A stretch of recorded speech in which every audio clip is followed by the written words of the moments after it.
పాటు గ్రామ సదస్సుల ద్వారా ట్రాన్స్పరెంట్ గా కానీ రామచంద్ర నాయక్ గారు స్థానిక సంస్థలు ముందున్నాయి, స్థానిక సంస్థలు జరగబోతున్నాయి. స్థానిక సంస్థల ఎన్నికల దృష్టిని ముందు పెట్టుకుని మీరు ఇవన్నీ కార్యక్రమాలు పూర్తి చేసే దిశగా అడుగులు వేస్తున్నారు తప్పించి అసలు రైతుల మీద ఎటువంటి ప్రేమ లేదు అని ఆరోపిస్తున్నారు కదా. ఇప్పుడు స్థానిక ఎన్నికలు ఇప్పుడు దగ్గర ఉన్నాయని ఎవరు చెప్పట్లేదు. నాకు తెలిసి అసెంబ్లీ సమావేశాల తర్వాతనే ఒక మరి అటు మన బీసీ గణన ఆధారంగా దీన్ని ఎన్నికల్లో పోయే పరిస్థితి ఉంది. ఇప్పుడు ఎన్నికల్లో దృష్టిలో పెట్టుకొని చేసింది గత ప్రభుత్వం తప్ప మేము అట్లా చేసేది ఉంటే ఇప్పుడు 5-6 హామీలు మేము గతంలో ఎందుకు ఇచ్చినట్టు? మరి ప్రభుత్వం ఏర్పడ్డ 48 గంటల్లోనే 2 హామీలు నెరవేర్చుకున్నాం. అదేవిధంగా 3 నెలల లోపే ఇంకో 2 హామీలు నెరవేర్చినాం. ఆగస్టు 15 అని చెప్పి నెల రోజుల ముందే రైతు రుణమాఫీ చేసినాం. మరి వాళ్ళు గత 10 సంవత్సరాల్లో ఒక రేషన్ కార్డు ఇయ్యలే, అదేవిధంగా కొత్తగా ఒక పెన్షన్ చేర్చలే, ఒక ఇందిరమ్మ ఇల్లు కానీ డబుల్ బెడ్రూమ్ ఇల్లు ఏ గ్రామానికి ఇయ్యలే, అదేవిధంగా అవకాశాలు కల్పించలే, విద్యార్థులకు మెరుగైన భోజనాలు పెట్టలే. మరి ఏది చేయని వాళ్ళు, ఏది చేయకుండానే ప్రజాధనాన్ని కొల్లగొట్టిన వాళ్ళు కామెంట్ చేసే అర్హత వాళ్ళకి ఎక్కడిదండి? మేము మొదటి 48 గంటల్లో ఇచ్చిన హామీలు ఏమైనాయి? మరి మొదటి 3 నెలల లోపే మేము నెరవేర్చిన హామీలేమి?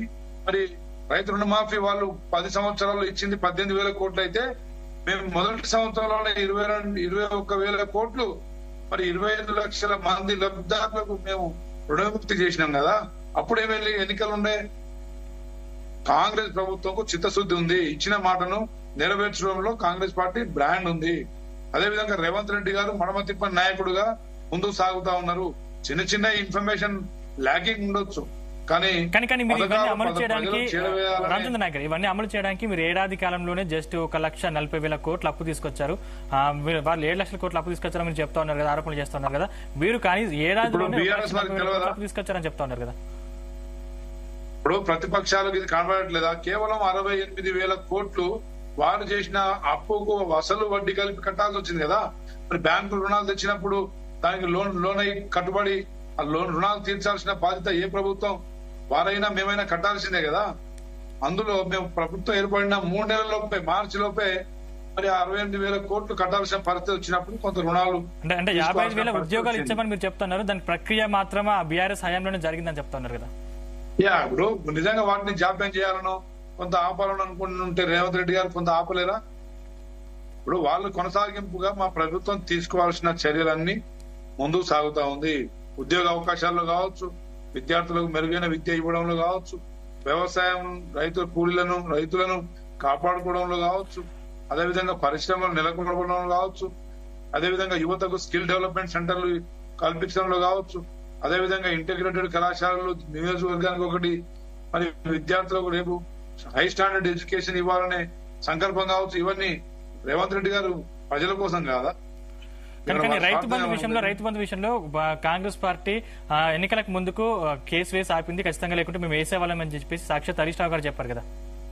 కాంగ్రెస్ ప్రభుత్వం అడ్డుపడుతుంది, లేకపోతే అప్పుడే అమలు చేసేవాళ్ళం. ఇప్పుడు టీఆర్ఎస్ సన్నాసులకు కొంచెమన్నా సిగ్గు శరం ఉండాలి, బుద్ధి ఉండాలి. ఇప్పుడు వాళ్ళు గత 22 ఏప్రిల్ 2022 ఒక్క నిమిషం హరీష్ రావు గారి గురించి మాట్లాడుతున్నారు. హరీష్ రావు గారి గురించి మాట్లాడుతున్నారు, కేటీఆర్ గురించి మాట్లాడుతున్నారు. టీఆర్ఎస్ అంటే మీరు మీ బుధాలు మీద వేసుకోకండి. అక్కడ మాట్లాడిన వాళ్ళు ఇవాళ ఎవరు లేరు. టీఆర్ఎస్ మాట్లాడిన దాసరి అక్కడ మాట్లాడిన రవీంద్ర నాయక్ గారు ఆగమయ్యారు, అక్కడ మాట్లాడిన మా సీతారాం నాయక్ గారు ఆగమయ్యారు, అక్కడ మాట్లాడిన కొంచెం దయచేసి ఆగండి. టీఆర్ఎస్ నాయకులు అంటే ముఖ్యంగా కేసీఆర్ కుటుంబ సభ్యులకు కళ్ళు లేని కబోదిలాగా మాట్లాడుతా ఉన్నారు.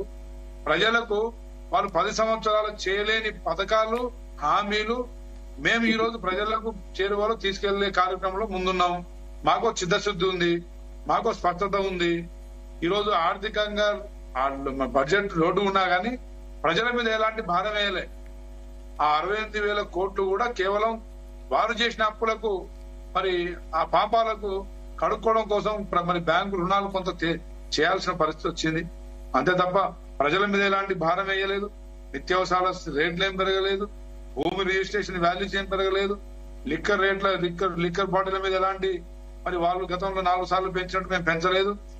ఏది చేయకుండానే ఉన్న దాంట్లో అవినీతిని తగ్గించినాం. అదేవిధంగా దుబారా ఖర్చులు తగ్గించినాం ప్రజలకు. మరి ముఖ్యంగా నిరుపేద నిజమైన లబ్ధిదారులను